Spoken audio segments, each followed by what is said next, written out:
So, Clive, Gus, thanks for joining us again. So, Wildfire, which is a long-standing member of the Salewa Approach Shoe range.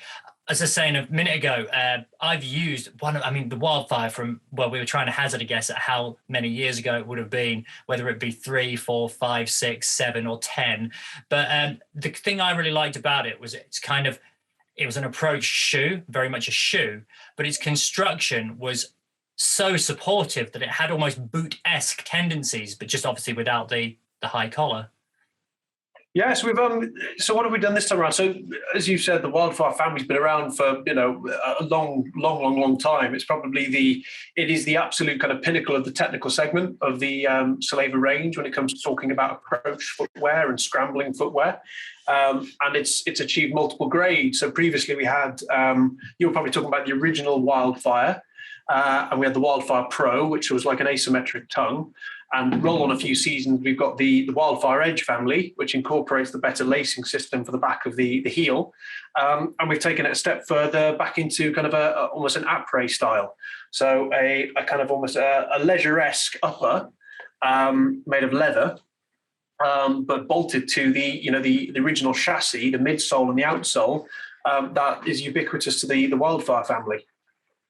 So where do you see this being used, or who do you see as this being of most interest to as well?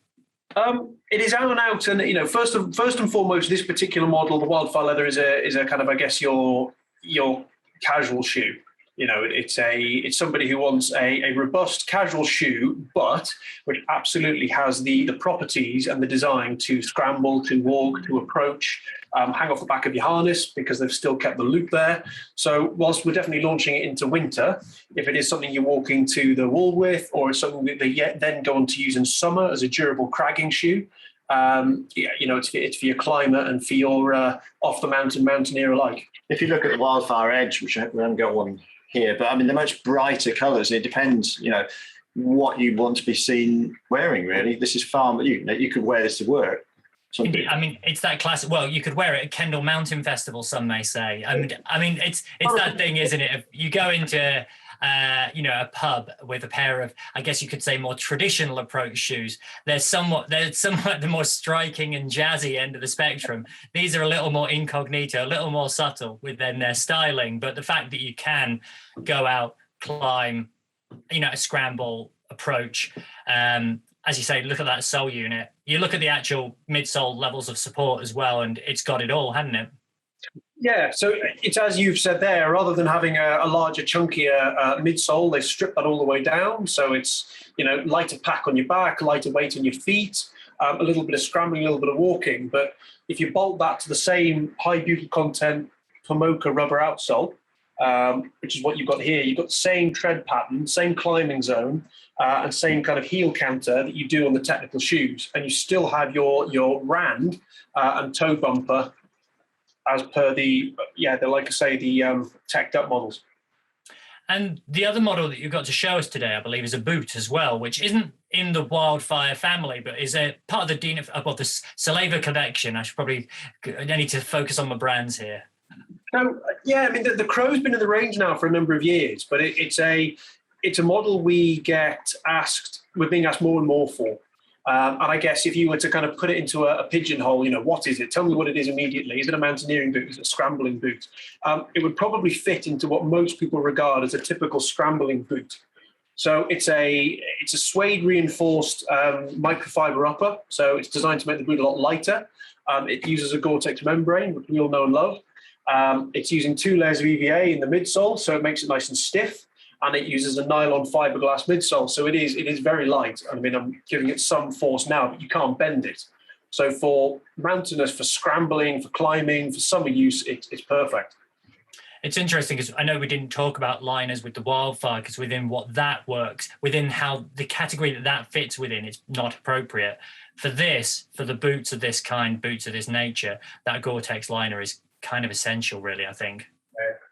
Gus and I were kind of talking earlier on about how boot categories have changed, merged. We've had this B1, 2, 3 thing for a long time, and it works in some respects, but not in others, because this will be, I don't know. You'll see it's got a step on the back, So you can fit a semi-automatic crampon onto it, but it's not a stiffened boot as such. No. So, I mean, when the TPU counter at the back was applied, it was done so with the idea of glacier crossings in mind.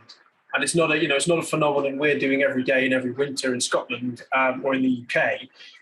But given where it's kind of heralding from and what it was intended for, it is possible someone in the Dolomites, in the Alps, scrambling, climbing, does hit a glacier, and to cross it safely, they have one set of crampons. It happens to be what we would regard as a semi-automatic or C2 fitting crampon, and they can connect it properly to their boots, giving them more security and hopefully improved safety. I guess some boots fit perfectly within the B1, 2, 3 category, and some boots really don't. And I guess that's where conversations such as this or the gear reviews that we do hopefully help to translate that a little more into actually like, look, what can you use it for? Who's it for?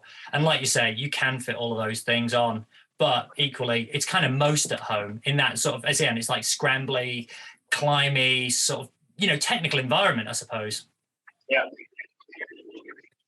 Yeah. Brilliant. So, something that's growing in popularity and worth revisiting. So 2 really good all-rounders, albeit with an incredibly different focus. Yeah. Well, Gus, Clive, thanks ever so much for joining us. Cheers, Rob. Thanks.